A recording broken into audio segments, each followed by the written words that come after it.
नमस्कार, हरिभूमि टीवी पर आपका स्वागत है। एचएमपीवी वायरस बच्चों में बढ़ रहा खतरा, 4 राज्यों में 8 केस। कोरोना जैसे एचएमपीवी वायरस के मामले देश भर में लगातार बढ़ते जा रहे हैं। ये बढ़कर 8 हो गए हैं। मंगलवार को महाराष्ट्र के नागपुर में 2 नए केस सामने आए हैं, जहां एक 13 साल की लड़की और 7 साल का लड़का संक्रमित पाए गए हैं। क्या स्थिति है? दोनों बच्चों को सर्दी और बुखार की समस्या थी। प्राइवेट लैब की जांच में रिपोर्ट पॉजिटिव पाई गई। राहत की बात यह है कि दोनों को अस्पताल में भर्ती नहीं करना पड़ा। इलाज के बाद उनकी स्थिति कंट्रोल में है। अब तक कहां कहां मिले हैं केस? महाराष्ट्र में अब तक 2 केस मिले हैं। कर्नाटक में भी 2 केस मिले हैं जो रूटीन जांच में पॉजिटिव पाए गए थे। तमिलनाडु में 2 केस मिले हैं। पश्चिम बंगाल और गुजरात में एक एक केस मिला है।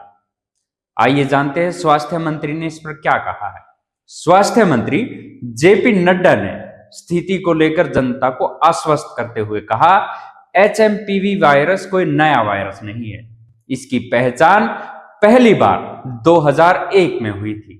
ये वायरस सांस लेने और हवा के जरिए फैलता है, लेकिन इससे डरने की जरूरत। WHO इस पर नजर बनाए हुए है और जल्द ही हालात की रिपोर्ट साझा की जाएगी।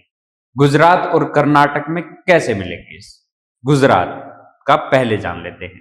अहमदाबाद में 2 महीने के बच्चे को गंभीर सर्दी और तेज बुखार के कारण अस्पताल में भर्ती कराया गया था।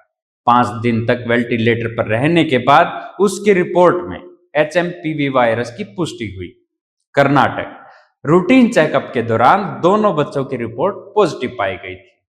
आपको क्या क्या सावधानियां रखनी है? एचएमपीवी वायरस के बचाव के लिए भीड़ भाड़ वाली जगहों पर जाने से बचें, मास्क पहने और हाथ धोने की आदत बनाए रखें। अगर बच्चों में सर्दी, खांसी या जुकाम हो तो तुरंत डॉक्टर से संपर्क करें। नई अपडेट के लिए हमसे जुड़े रहें।